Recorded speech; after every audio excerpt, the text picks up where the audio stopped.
கிறிஸ்துவுக்குள் அன்பானவர்களே, கர்த்தர் என் மெய்ப்பராய் இருக்கிறார், நான் தாழ்ச்சியடையேன் என்று சொல்லி சங்கீதம் 23வது அதிகாரத்தினுடைய 1வது வசனத்திலே நாம் வாசிக்க முடிகிறது. கர்த்தர் என் மெய்ப்பர் என்று சொல்கிற தலைப்பிலே ஒரு சிறிய காரியத்தை நாம் தியானிக்க போகிறோம். இந்த பரிசுத்தமான ஓய்வு நாளிலே ஆலயத்துக்கு போகிற ஜனங்களுக்கு கர்த்தர் மெய்ப்பராய் இருந்து அவர்களை வழி நடத்துவாராக. இந்த பகுதியை நான் வாசிக்கும் போது சங்கீதக்காரர் அவர் எனக்கு மெய்ப்பராய் இருக்கிறார் என்று சொல்லி நான் தாழ்ச்சி அடைய மாட்டேன்னு சொல்றாரு. அப்ப ஆண்டவர் மெய்ப்பராய் இருக்கிறார் என்று சொன்னால் அவர் என்ன செய்ய மாட்டார், நம்மை வெறுப்பது கிடையாது, நம்மை புறம் தள்ளுவது கிடையாது, மாறாக நம்மை சேர்த்து கொள்ளுகிற தேவன் என்று சொல்லி நாம் வேதத்தில் வாசிக்க முடிகிறது. அதற்கு அடிஸ்தானமாக நான் வாசிப்போம் அப்படின்னு சொன்னா, யோவான் 21வது அதிகாரத்தில் நான் வாசிக்கும் போதே அதில் ஒரு காரியம் தெளிவாய் சொல்லப்பட்டிருக்கும். சீமோன் பேதுரு மற்றவர்களை நோக்கி அவர் என்ன செய்றாரு, நான் மீன் பிடிக்க போகிறேன் அப்படின்னு சொல்லி அவர் என்ன செய்றாரு, தன்னோடு கூட இருந்தவர்களே அவர் என்ன செய்றாரு, அவர் பழைய வாழ்க்கைக்கு திரும்பி போனதான ஒரு அனுபவத்தை பார்க்கிறோம். நமக்கு தெரியும் அவர்கள் மீன் பிடிக்கிறவர்கள் என்று சொல்லி. அப்ப மீன் பிடிக்கிறவர்கள் ஆண்டவர் இயேசு கிறிஸ்து அடிக்கப்பட்டு மரணப்பட்டாச்சு. ஆனா அவர்கள் என்ன செய்கிறார்கள், இதை வேதத்தினுடைய அந்த ஆழமான விசுவாசம் இல்லாததுனால அவர்கள் என்ன செய்கிறார்கள், அவர் மறுபடியும் மீன் பிடிக்க போகிறதான ஒரு அனுபவத்தை நம்ம பார்க்கிறோம். ஆனா எனக்கிட்ட இருந்து இவங்க போயிட்டாங்க அப்படின்னு சொல்லி இயேசு கிறிஸ்து அவங்களை என்ன செய்யல, வெறுக்கவும் கிடையாது. ஆனா போனவர்கள் அங்க என்ன பார்க்கிறோம் அப்படின்னு சொன்னா, விடிய காலமானவர் இயேசு கிறிஸ்து கரையில் என்று அவர் இயேசு கிறிஸ்து சீசர்ல அறியாதல் இருந்த போதும் ஆண்டவர் அவங்ககிட்ட, எப்ப எனக்கு சாப்பிட்றதுக்கு ஏதாவது உங்ககிட்ட இருக்குதா அப்படின்னு சொல்லி என்ன செய்றா, சீசர்கிட்ட கேட்கிறதான ஒரு காரியத்தை நம்ம பார்க்கிறோம்.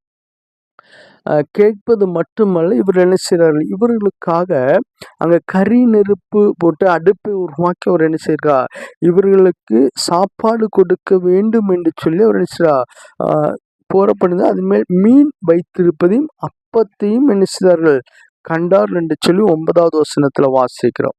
அப்ப ஆண்டவர் நமக்கு மெய்ப்பராய் இருக்கிறார் என்று சொன்னால், முதலாவது அவர் நம்மை என்ன செய்றார், நம்மை வெறுப்பது கிடையாது, மாறாக நம்மை போஷிக்கிற கர்த்தர் என்று சொல்லி நம்ம பார்க்கிறோம். நம்மை புறந்தள்ளுகிற தேவன் கிடையாது, நம்மை வழி நடத்துகிற தேவன் என்று சொல்லி நம்ம பார்க்கிறோம். நம்மை பாதுகாக்கிற தேவன் என்று சொல்லி நம்ம பார்க்கிறோம். அப்ப அவர் எனக்கு மெய்ப்பராய் இருந்தால்தான் இந்த பூமியில் எனக்கு பாதுகாப்பு உண்டு. அவர் எனக்கு மெய்ப்பராய் இருந்தால் மட்டும்தான் இந்த பூமியில என்ன செய்யும், எனக்கு என்னுடைய தேவைகள் சந்திக்கப்படுவதை நாம் பார்க்க முடிகிறது. அப்ப ஆண்டவராய் இயேசு கிறிஸ்து அவர் தன்னோடு கூட இருந்த சீஷர்கள் தன் நிலைமையை மறந்து அவர்கள் மறுபடியும் விட்ட அந்த தொழிலுக்கே அவர்கள் போகும்போது ஆண்டவர் அவர்களை வெறுக்காதபடிக்கு அவர்களை அழைத்து கூட சேர்த்து அவர்களுக்கு போஷணம் கொடுத்தார் என்று சொல்லி நம்ம பார்க்கிறோம். நம்முடைய வாழ்க்கையில் இன்னைக்கு அப்படிப்பட்டதான ஒரு அனுபவம் உருவாக வேண்டும். என் வாழ்க்கையில கர்த்தர் எனக்கு மெய்ப்பராய் இருக்கிறார் என்று சொல்கிற அந்த எண்ணம், என்னுடைய பிரச்சனைகள், என்னுடைய போராட்டங்கள், என்னுடைய சூழ்நிலைகள், என்னுடைய எல்லா நெருக்கத்திலும் அவர் எனக்கு மெய்ப்பராய் இருந்தால் எனக்கு என்ன உண்டு, எந்த இடத்திலும் எனக்கு குறைவில்லாதபடி நடத்துவார் என்று சொல்லி நம்ம பார்க்க முடிகிறது. என்னை குறைவில்லாமல் நடத்துவது மட்டுமல்ல, என்னை அவர் என்ன செய்கிறார், நீதியின் பாதையிலே கர்த்தர் நடத்துவார் என்று சொல்லி நாம் பார்க்க முடிகிறது. அவர் நமக்கு மேய்ப்பராய் இருக்கும்போது அவர் நம்மை விசாரிக்கிறவர் என்று சொல்லி நம்ம பார்க்கிறோம். அவர் எனக்கு மேய்ப்பராய் இருக்கும்போது நமக்கு இரக்கத்தை வெளிப்படுத்துகிற தேவனாய் இருக்கிறார். அவர் நமக்கு மேய்ப்பராய் இருக்கும்போது நம்முடைய வாழ்க்கையில சகலத்தையோ நன்மைக்கு எதுவான காரியங்களை செய்து கொடுக்கிற தேவனாய் இருக்கிறார். இந்த நாளிலே கர்த்தர் நமக்கு சொல்லுகிற ஒரு காரியம் என்ன அப்படின்னு சொன்னா, நான் உங்களுக்கு மெய்ப்பனாய் இருக்கிறேன், இங்க ஒரு நாள் என்ன செய்ய மாட்டேங்க, தாழ்ச்சி அடைந்து போவது கிடையாது என்று சொல்லி, ஒரு நாள் நீங்க பயப்பட தேவையில்லை என்று சொல்லி ஆண்டவர் இந்த வேதத்தின் மூலமாக நமக்கு சொல்லுகிற ஒரு காரியத்தை பார்க்கிறோம். நம்முடைய வாழ்க்கையில கர்த்தர் எனக்கு மெய்ப்பராய் இருக்கிறார் என்று சொல்கிற அந்த நம்பிக்கை நமக்கு நங்கூரமாய் இருக்கட்டும். கர்த்தர் இந்த நாளிலும் எல்லா நாட்களும் நிச்சயமாய் அவர் இந்த வார்த்தையின்படி உங்களை நடத்துவாராக. ஒரு நிமிஷம் கண்களை மூடி நாம் செபிப்போம்.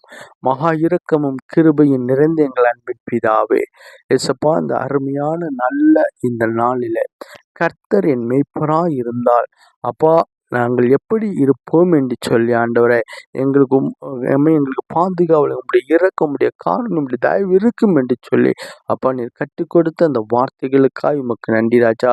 கேட்கிற உடைய பிள்ளைகளை கத்துங்க, ஆசீர்வதிங்க அப்பா. எந்த இடத்திலும் பிள்ளைகளுடைய வாழ்க்கையில் ஆண்டவரே அப்பா சோர்வுகளை பலவீனங்கள் இல்லாதபடிக்கு என் பரிசுத்த ஆவியானவர் தாமே நீர் பாதுகாத்து நடத்தும்படியாக செபிக்கிறோம். மகிமையான காரியங்களை கற்று வெளிப்படுத்துங்க. இயேசுவின் மூலம் ஜெபங்கள் நல்ல பிதாவே. ஆமென், ஆமென்.